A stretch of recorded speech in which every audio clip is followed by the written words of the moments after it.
Ms. Hodge, what is a lactation consultant?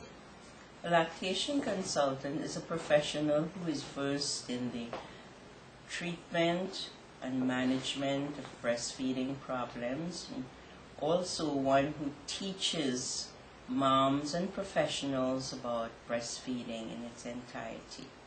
So you're saying that sometimes doctors have to be educated too, is that true? That's correct. Mummies probably who care about their child will look into all the avenues. We hope they come to the conclusion that breastfeeding is best. Is that correct? That's correct.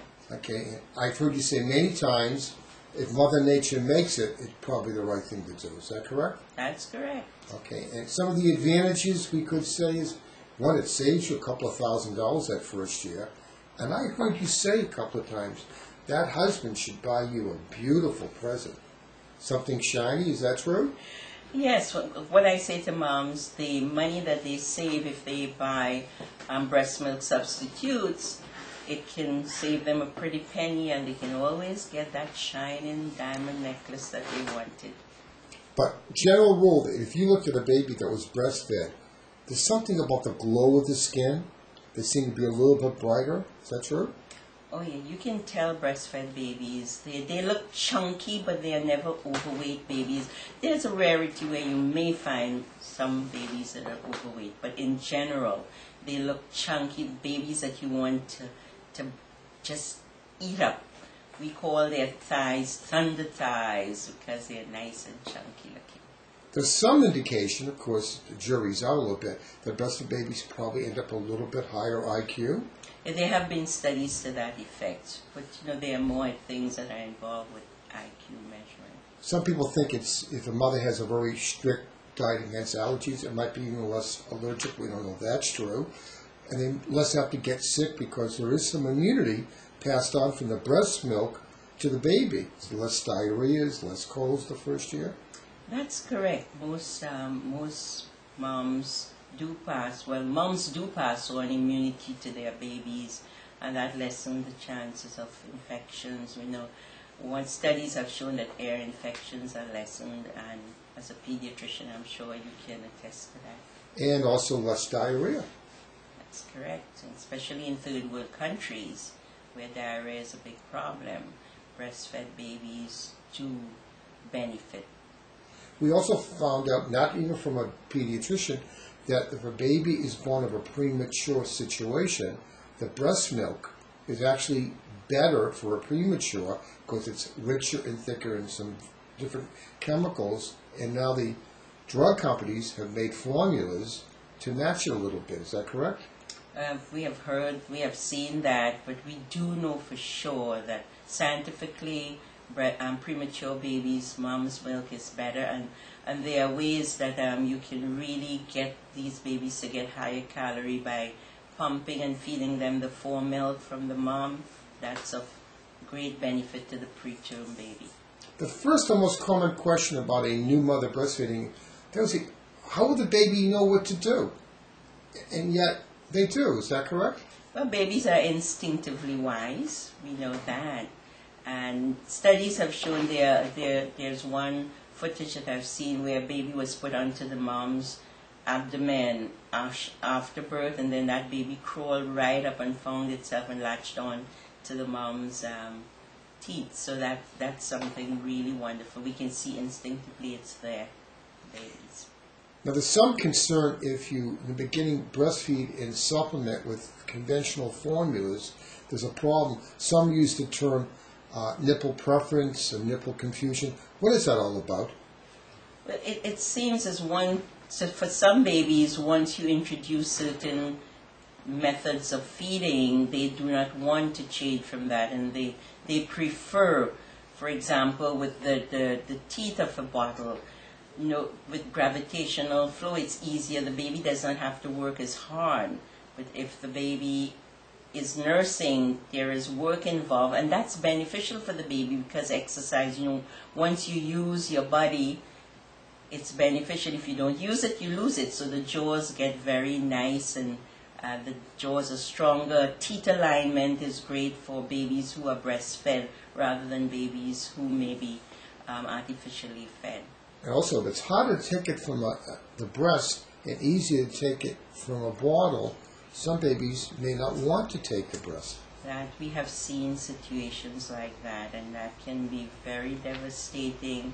It's time consuming. You need a lot of patience and energy to retrain that baby to learn to suck properly at the mother's breast. Sometimes it's rare that a mother can't produce breast milk. I've heard you say that it happens like once every 3, 4, 5 years. They don't make any breast milk. Is that true? There are a few mothers that I have met in my practice that were non-producers. And in general, we know that the majority of women can produce milk. However, there are a few moms who do not produce sufficiently, and there may be reasons for that which we have to investigate. That's where a lactation consultant comes in along with obstetricians, and sometimes, depending on what's the mother's medical history.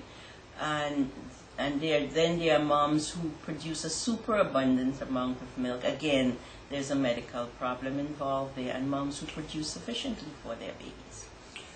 So you could say, in the beginning, you should try to think about breastfeeding by itself and nothing else. Is that correct? Right. We think of exclusive breastfeeding. Surgeon General recommends that moms breastfed exclusively for the first 6 months of life, and then they would go into complementary feeding along with breastfeeding into the infant's 2nd year of life.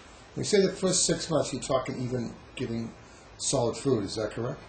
First 6 months without solid food. So we're talking breastfeeding. Breastfed, yes. And there was concern at the beginning, if you give water, the kid will fill up in water. Right. So there's some concern you should only breastfeed and not even give any Right. water. Breast milk has sufficient water in it. Babies do not. 90% of it is water. Now, when the first time you breastfeed, you go back and forth, one breast per feeding. What is the best way of getting it done? It is recommended that babies be fed on one breast until satisfied because of the composition of milk. I like to explain to moms that when a baby starts eating, the baby is like satisfying the thirst. And to satisfy the hunger, the baby has to get the hind milk, which comes after. And the longer the baby nurses, the more of the hind milk, which is higher in calories. The fat content is higher.